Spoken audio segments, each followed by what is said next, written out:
Europe. Le journal de 7 heures sur Europe 1, Christophe Lamar. Bonjour Christophe. Bonjour Dimitri, bonjour à tous. Attention, terrain glissant. Le ministre de l'Éducation, Pap Ndiaye, s'engage sur un sentier miné où ses prédécesseurs ont jusqu'à présent évité de s'aventurer. Faut-il imposer la mixité sociale dans les écoles privées? Le ministre pense que oui. Le texte est pratiquement prêt, dit-il. Il prévoit une batterie de mesures et des sanctions pour les établissements qui ne respecteraient pas un certain quota. Déclarations qui font réagir et provoquent la colère des parents du privé. Reportage Inès Zegloul. Devant la grille du collège, Chantal attend Mathilde, sa fille, dans le privé depuis la maternelle. Elle voit d'un mauvais œil l'arrivée d'élèves issus de l'école publique. Si on met nos enfants ou petits-enfants dans des écoles privées, c'est pour éviter tout ça. Le mélange, on paye pour avoir quelque chose. Il y a des enfants du public qui viennent ici et foutent la zizanie. Pour Cédric, papa de Thomas, plus que la mixité sociale dans le privé, c'est guérir les maux du public qui doit être la tâche première du ministre de l'Éducation nationale. Qu'ils fassent quelque chose pour le public. Je connais plein de profs qui sont payés pour se faire insulter. Et la problématique, c'est pas forcément la mixité, c'est vraiment un problème d'intégration et il est temps de réagir, quoi. Un peu plus de mixité sociale dans la cour de récréation. Marion, elle, ne dit pas non, mais pas question d'user de moyens de pression. C'est pas des choses qui se forcent. Moi, je suis contre les quotas, les choses comme ça. Je sais pas s'il y a 9 ans, s'ils savent ce que c'est que la mixité sociale et c'est leurs copains, quoi. Ni quota, ni affectation, autrement dit, pas de contraintes sur le recrutement des élèves. C'est pour l'instant le maître mot des principaux syndicats de l'enseignement privé. Un reportage Inès Zegloul et le Pap Ndiaye qui reconnaît lui-même quelques vertus au privé. Il a admis avoir scolarisé ses enfants dans une prestigieuse et très sélecte école privée du 6e arrondissement de Paris. Un moyen de leur garantir une scolarité sereine et heureuse, a-t-il expliqué. Ouais, la retraite maintenant, c'est le dossier brûlant du moment pour l'exécutif. Emmanuel Macron reprend ce matin son bâton de pèlerin pour aller à la rencontre des Français. Et 2 jours après son allocution télévisée, retour sur le terrain pour le chef de l'État, déplacement à Muttersolz en Alsace dans une entreprise spécialisée dans la construction en bois. Visite sur le thème du travail pour un président qui aimerait bien clore une fois pour toutes le dossier des retraites. Arthur Delaborde. Oui, c'est la France du travail que le chef de l'État veut honorer à travers cette société familiale centenaire spécialisée dans la construction en bois. L'entreprise Matisse est notamment chargée d'intervenir sur plusieurs chantiers pour les Jeux Olympiques de Paris 2024. Elle illustre la vitalité de la filière bois, un secteur stratégique de la réindustrialisation du pays, tout en étant l'un des principaux acteurs de la décarbonation du BTP, indique l'Élysée. Le président devrait donc mettre en avant le nouveau modèle productif et écologique qu'il avait évoqué avant-hier dans son allocution. Plus largement, il veut commencer à tourner la page de la réforme des retraites en expliquant, en écoutant, bref en montrant qu'il n'est pas caché, confie un de ses proches.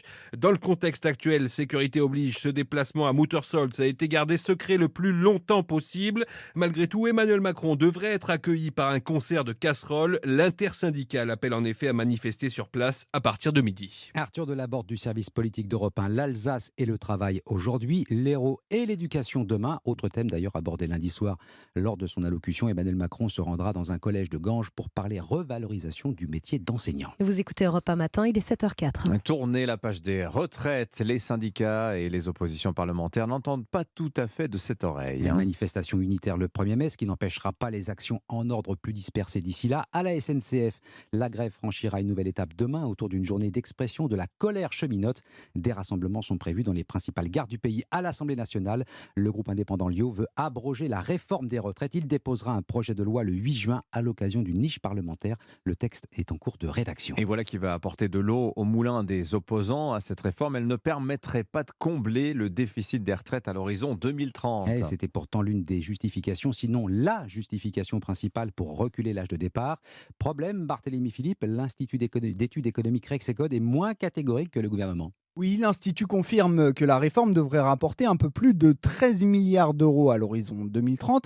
Mais le problème, c'est qu'à cette date, le déficit des retraites dépassera largement cette somme. Le passage à 64 ans n'effacera donc qu'une partie de l'ardoise, selon Olivier Redoulès, directeur des études chez Rexecode. Le déficit dans l'après-réforme serait entre 7 milliards et 20 milliards d'euros. Dans tous les cas, on a un déficit persistant. Et donc, on s'attend au bout d'un moment à remettre le sujet sur la table. Et si si le déficit s'avère plus important que prévu, cela tiendrait aux hypothèses retenues par le gouvernement dans l'étude d'impact de la réforme.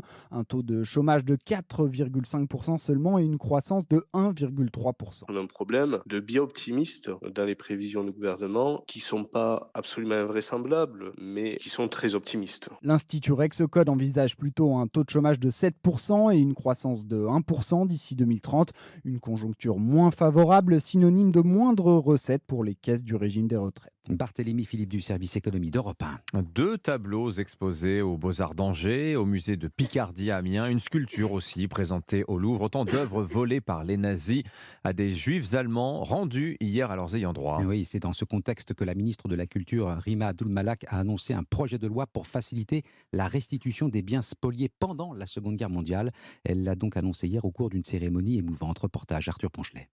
C'est la fin d'un parcours de 80 ans. 2 peintures, la Vierge à l'enfant et le siège de Carthage retrouvent leur propriétaire, David Zivi, responsable de la mission de recherche et de restitution des biens spoliés au ministère de la Culture. Il s'agit d'œuvres qui ont été retrouvées en Allemagne après la guerre, juste au lendemain de la guerre, et dont on comprenait qu'elles venaient de France et qui ont été renvoyées en France. Et pendant de longues années, pour ces œuvres-là, il ne s'est pas passé grand-chose. On était, comme souvent, assez coincés dans notre recherche parce qu'on n'a pas tous les éléments. Finalement, les ayants droit de Agathe et Ernst Sollmann, 2 collectionneurs juifs allemands, ont été retrouvés. Parmi eux, Félix de Marais-Oyens. Pour lui, forcément, c'est une journée particulière. Je les regarde avec une certaine émotion, évidemment. Ce sont des peintures énormément appréciées par ma belle-mère et son mari, qui ont été soit spoliés, soit vendus sous la contrainte. Ici, les chercheurs l'assurent, la nouvelle loi va grandement faciliter la restitution des œuvres spoliées. Un reportage Arthur Ponchelet. Le projet de loi sera présenté aujourd'hui en Conseil des ministres. Enfin les sports, le football, la Ligue des Champions. Il y aura au moins un club italien en demi-finale. L'AC Milan s'est qualifié hier soir aux dépens de Naples. Et preuve, Dimitri, que le football transalpin est en train de revenir au premier plan, Dimitri Vernet. Et oui, 3 clubs italiens en quart de finale tout d'abord de la Ligue des Champions. Ce n'était plus arrivé depuis 2006. C'est dire à quel point le football transalpin est en train de revenir en force sur le devant de la scène européenne avec un club déjà qualifié pour les demi-finales, vous le disiez, le Milan AC. Une véritable renaissance pour les rouges et noirs qui ont enchaîné les saisons sans trophée, sans épopée européenne. Les rossoneri retrouvent enfin le dernier carré de la coupe aux grandes oreilles pour la première fois depuis 2007, ce qui réjouit le buteur milanais et international français Olivier Giroud au micro de nos confrères de beIN Sport. On va profiter, on sait que le job a été fait. Ce serait incroyable de retrouver l'Inter en demi. Je pense que Milan sera on fire, comme on dit. Et oui, puisque Giroud et ses coéquipiers pourraient retrouver leurs voisins de l'Inter pour un choc 100% milanais en demi-finale. Pour cela, il faudrait que l'Inter Milan se qualifie ce soir. Ils affrontent Benfica à 21h et les Italiens sont en ballottage favorable après leur victoire 2-0 dans la première manche. Et j'ajoute que s'il y a ce duel 100% milanais, ça veut dire qu'il y aura forcément un finaliste italien en finale de la Ligue des Champions. Là, au premier plan, le foot italien. Dimitri Vernet, un habitué des demi-finales. Tiens, c'est le Real Madrid qui s'est qualifié hier soir. Victoire 2-0 sur Chelsea. Et puis l'autre quart de finale ce soir, ce sera Bayern Munich, Manchester City, puisqu'on a déjà donné le programme Inter. Benfica. Ouais, Manchester City, c'est le favori de Dimitri Vernet. Voilà. Et je précise que les Italiens de l'AC Milan, hier, c'est Mike Maignan, Olivier Giroud, les Français qui ont fait le show. Incroyable arrêt de pénalty, ouais. Merci beaucoup à tous les deux, Dimitri, Christophe. On vous retrouve tout à l'heure à 8h30.